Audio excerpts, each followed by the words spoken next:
Chapter 5, Narad's Instructions on Srimad Bhagavatam for Vyasadeva.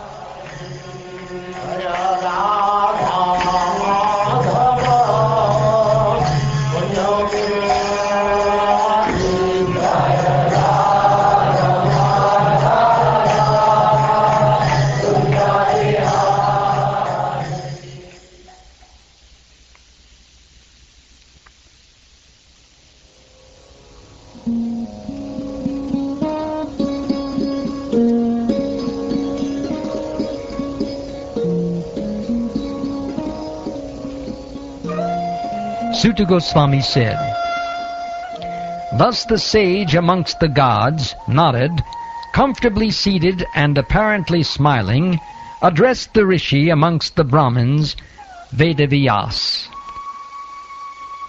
Addressing Vyasadeva, the son of Parasara, Narad inquired, 'Are you satisfied by identifying with the body or the mind as objects of self-realization? Your inquiries were full, and your studies were also well fulfilled, and there is no doubt that you have prepared a great and wonderful work, the Mahabharata, which is full of all kinds of Vedic sequences elaborately explained. You have fully delineated the subject of impersonal Brahman, as well as the knowledge derived therefrom. Why should you be despondent in spite of all this, thinking that you are undone, my dear Prabhu?' Sri Vyasadeva said, 'All you have said about me is perfectly correct. Despite all this, I am not pacified. I therefore question you about the root cause of my dissatisfaction, for you are a man of unlimited knowledge due to your being the offspring of one, namely Brahma, who is self-born, or without mundane father and mother.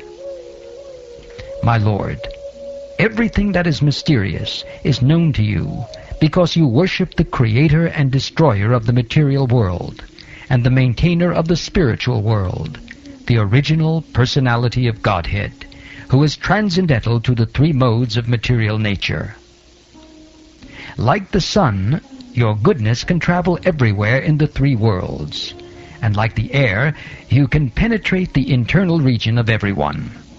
As such, you are as good as the all-pervasive Supersoul.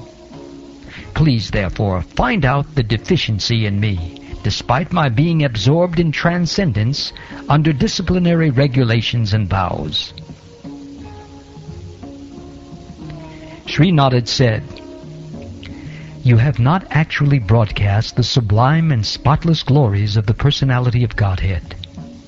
That philosophy, which does not satisfy the transcendental senses of the Lord, is considered worthless. Although, great sage, you have very broadly described the four principles, beginning with religious performances, you have not described the glories of the Supreme Personality, Vasudeva. Those words which do not describe the glories of the Lord, who alone can sanctify the atmosphere of the whole universe, are considered by saintly persons to be like unto a place of pilgrimage for crows. Since the all-perfect persons are inhabitants of the transcendental abode, they do not derive any pleasure there. On the other hand, that literature which is full of descriptions of the transcendental glories of the name, fame, forms, pastimes, etc., of the unlimited Supreme Lord, is a different creation, full of transcendental words directed towards bringing about a revolution in the impious lives of this world's misdirected civilization.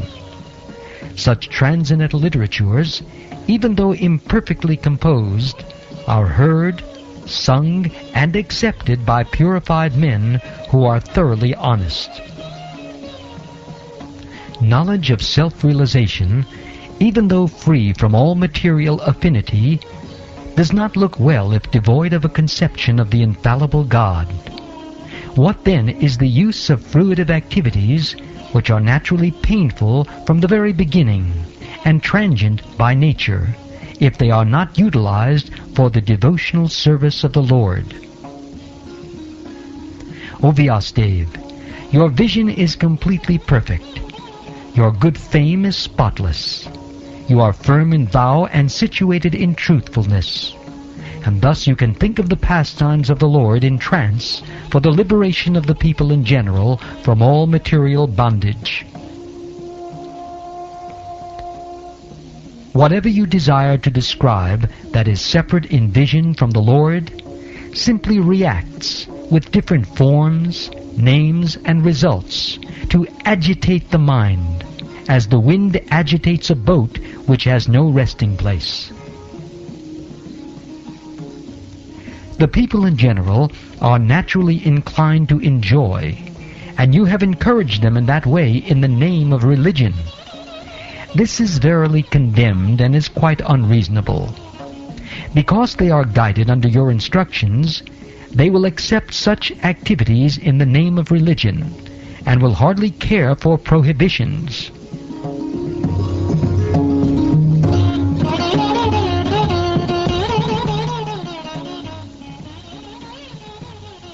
The Supreme Lord is unlimited. Only a very expert personality, retired from the activities of material happiness, deserves to understand this knowledge of spiritual values. Therefore, those who are not so well situated due to material attachment should be shown the ways of transcendental realization by your goodness through descriptions of the transcendental activities of the Supreme Lord. One who has forsaken his material occupations to engage in the devotional service of the Lord may sometimes fall down while in an immature stage, yet there is no danger of his being unsuccessful. On the other hand, a non-devotee, though fully engaged in occupational duties, does not gain anything. Persons who are actually intelligent and philosophically inclined should endeavor only for that purposeful end, which is not obtainable even by wandering from the topmost planet, Brahmaloka, down to the lowest planet, Patala. As far as happiness derived from sense enjoyment is concerned, it can be obtained automatically in the course of time, just as in course of time we obtain miseries, even though we do not desire them. My dear Vyas, even though a devotee of Lord Krishna sometimes falls down somehow or other, he certainly does not undergo material existence like others, such as fruitive workers, because a person who has once relished the taste of the lotus feet of the Lord can do nothing but remember that ecstasy again and again.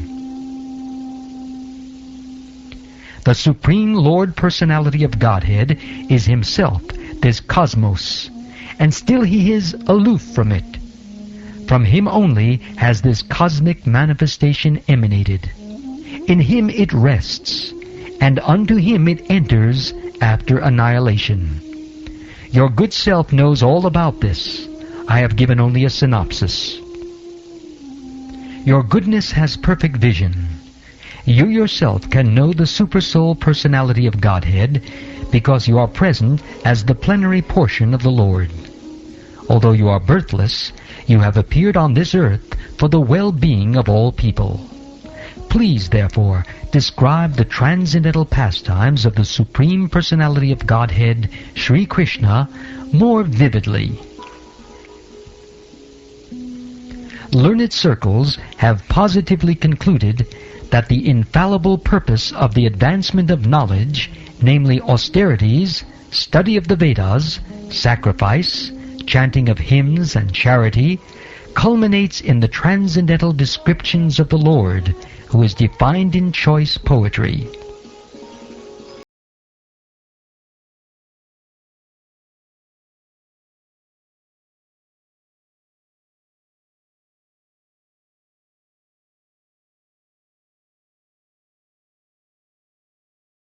Millennium, I was born as the son of a certain maidservant, engaged in the service of Brahmins who were following the principles of Vedanta. When they were living together during the 4 months of the rainy season, I was engaged in their personal service. Although they were impartial by nature, those followers of the Vedanta blessed me with their causeless mercy. As far as I was concerned, I was self-controlled and had no attachment for sports, even though I was a boy. In addition, I was not naughty, and I did not speak more than required. Once only, by their permission, I took the remnants of their food, and by so doing, all my sins were at once eradicated. Thus being engaged, I became purified in heart, and at that time the very nature of the transcendentalist became attractive to me. O Vyasadeva, in that association, and by the mercy of those great Vedantists, I could hear them describe the attractive activities of Lord Krishna. And thus listening attentively, my taste for hearing of the personality of Godhead increased at every step. O great sage, as soon as I got a taste of the personality of Godhead, my attention to hear of the Lord was unflinching.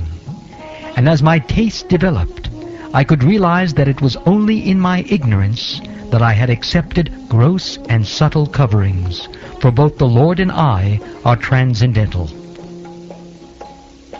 Thus during 2 seasons, the rainy season and autumn, I had the opportunity to hear these great-souled sages constantly chant the unadulterated glories of the Lord Hari. As the flow of my devotional service began, the coverings of the modes of passion and ignorance vanished. I was very much attached to those sages. I was gentle in behavior, and all my sins were eradicated in their service. In my heart, I had strong faith in them. I had subjugated the senses, and I was strictly following them with body and mind. As they were leaving, those Bhakti Vedantas, who are very kind to poor-hearted souls, instructed me in that most confidential subject, which is instructed by the personality of Godhead.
When all of a man's activities are dedicated to the service of the Lord, those very activities which caused his perpetual bondage become the destroyer of the tree of work.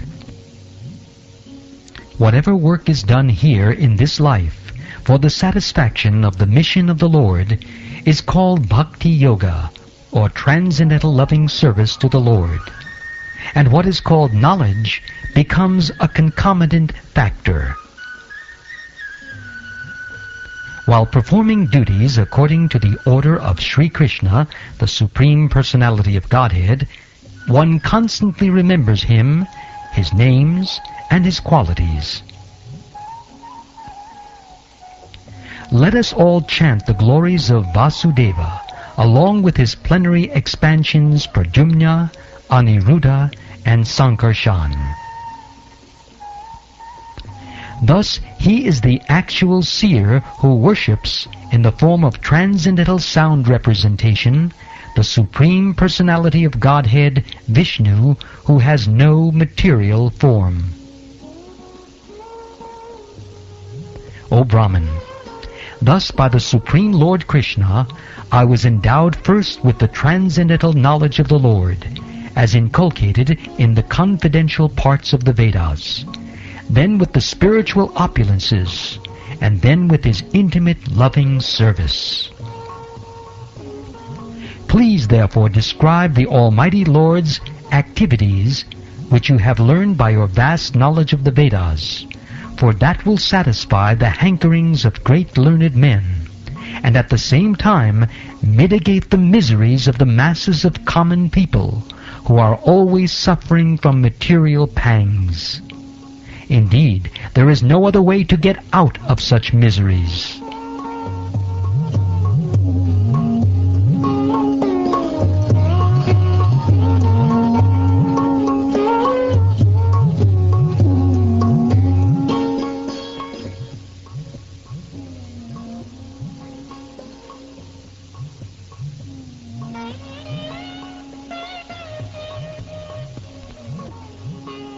Thus ends the 5th chapter of the 1st canto of the Srimad Bhagavatam, entitled Narad's Instructions on Srimad Bhagavatam for Vyasadeva.